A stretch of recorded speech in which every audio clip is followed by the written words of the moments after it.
I don't care what the preacher say. Until you come to understanding that God is real and he's real in your soul, and you're going to do all you can to strive to please him, that's the only way it's going to go. God ain't going to force you to be faithful if you choose not to be faithful. Amen. No. Well, what are you saying, Reverend? If you can sing while you're sitting down on it, sing. Because it's not to your glory, but it's to his glory. Reverend, they already got the singers, but they don't have you. They don't have you. Maybe you can play the piano, stand on it, jump around, do what you want. Come on, show God your glory. It's your ability God want to see you use. And I want to remind you that God knows your abilities. But he want to know, are you using it for him? Yeah. Now, he gave out 5, he gave out 2, he gave out 1 talent. So then he was coming back in town. And I want to remind you, if you didn't know, that God's coming back. Jesus coming back to receive the church as his own. He left. He empowered. He gave us the gospel. But he's coming back to judge you. And look at this man. He came back to call the servants in. Some said, I'm going to work hard to produce more. Some says, I'm going to sit down so I can have a better day in the morning. The problem, I want you to know that your days get better when you worship him. Amen. Never say when it comes to God, better safe than sorry. Because you know what that is? When you know him, that's safe. When you don't know him, that's sorry. So it's better to know him now than got to wrestle, your family's got to wrestle at your funeral. Did he know God? Some preachers got to lie, not me, and put you in heaven. Because your fruit should show. Because if you ain't been fruitful, I'm going to say, Lord, my job is not to minister to him or her. Because I don't know where he or her is. Amen. But if you never came to church, you won't be in church when you die. Amen. Amen. Did you hear me? Amen. Don't you come call me, Reverend, can I have my sister's funeral? She's a member of Jen. I ain't seen her. I've been here 2 years. I ain't seen her. Or my brother. I ain't seen him. People who don't come to church say they don't want to be in church. Amen. So why do we force the issue, put them in church? That's fine. I love coming to church. Because it's in the church where I get energized. It's in the church where I get motivated, encouraged in the church.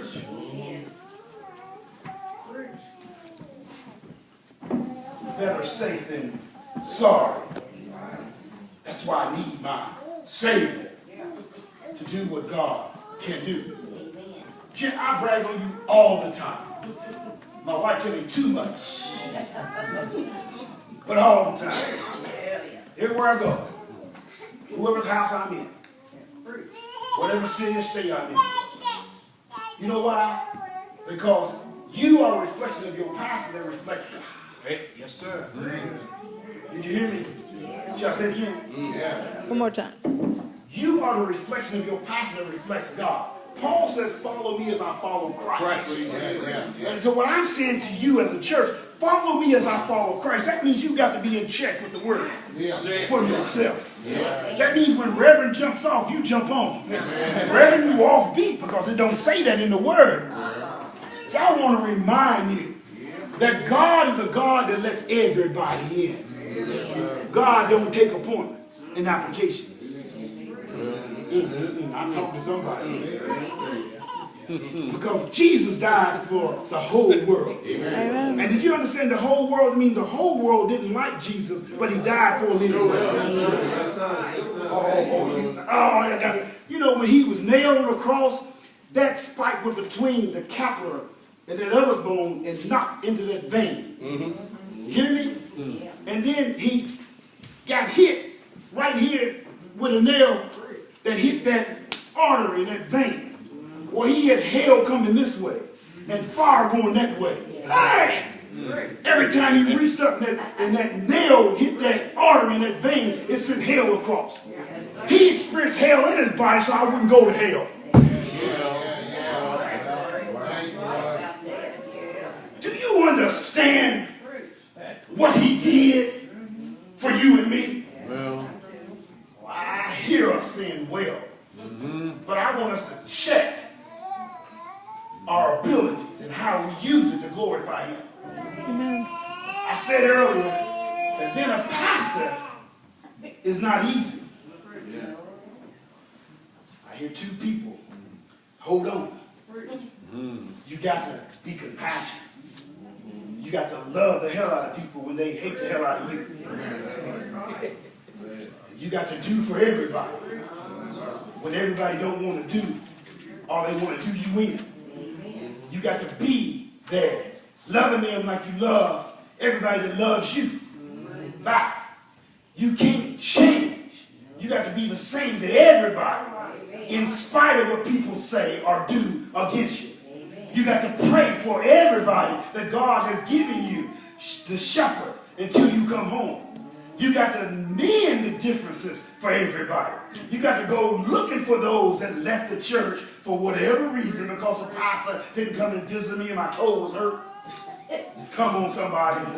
You still got to be there as a pastor. You got to stay in prayer all the time. Stay in study all the time. Ask God not for one sermon for one person, but a sermon that everybody may hear to take everybody out to change lives.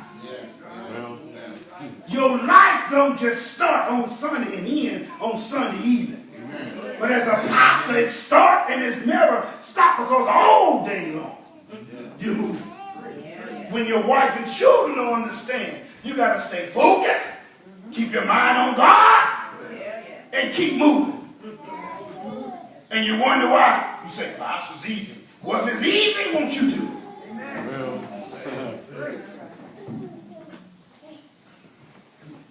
All right, Reverend, let's get back.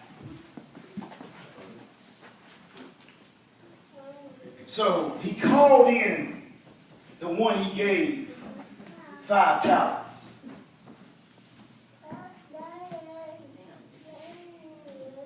And the one that he gave 5 talents gave him 5 more back.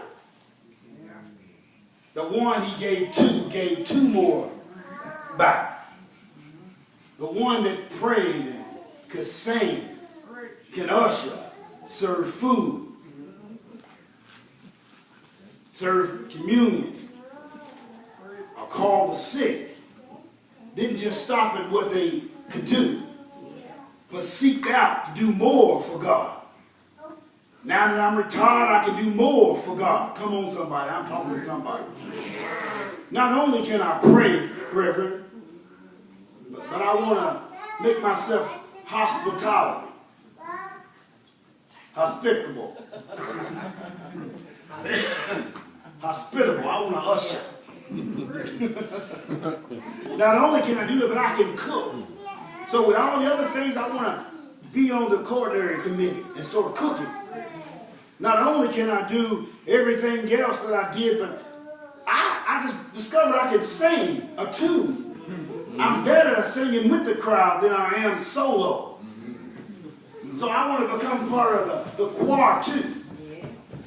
So what the 5 said is, I didn't only take your money and say, I'm going to hold it until you come back. But I'm going to do something with it that when you come back, I'm going to give you more money than you gave me. So when God comes back, he'll say, well, what did you do with the gifts I put inside of you? Well, what did you do to glorify me? And the 2 came and said, you gave me 2, but here I gave you 4 back. And the 1 says, you know, I knowest thou, you're hard, you need your money. I knew that you just needed it back, so I better go and hide it. And that wasn't uncommon in that time, because that's what they did when times was at hand. They hid their money in the ground when things happened, so they would make sure that their money was safe. So what he did when he said in that parable, when they dug deep, that wasn't uncommon for that day. That wasn't uncommon.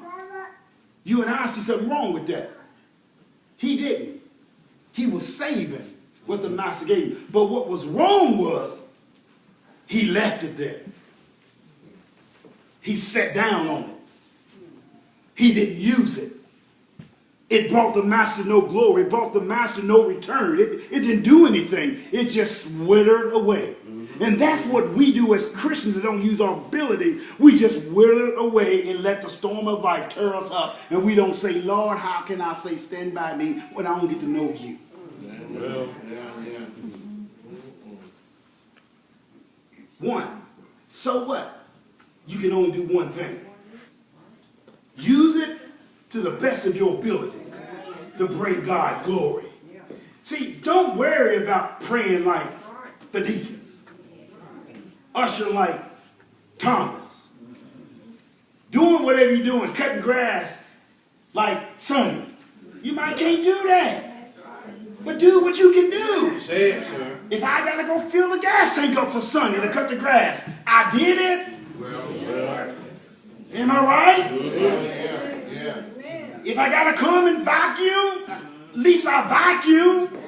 That's all I can do. You can do it. You know what else you can do? Somebody's sick. I can't get out and visit them, but I can get on the phone and call. I don't have a phone. I can go down the street and use 50 cents and call. Say, I was just concerned and making sure that you was all right. You came on my mind. May God bless you.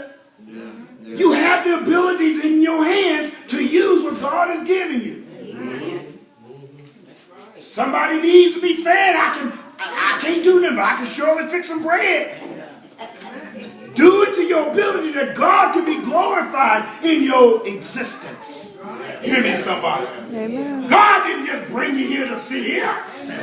God didn't just die on Calvary that you can sit down and say, he did it, and he sent me grace, he sent me mercy, but he wants you to move. God didn't just do it so you can be satisfied in your not doing it. But God wants you and me to glorify him. What are you saying? The old should teach the young. Can I drop something in your lap? Can I really drop it? I mean, can I really get in your business?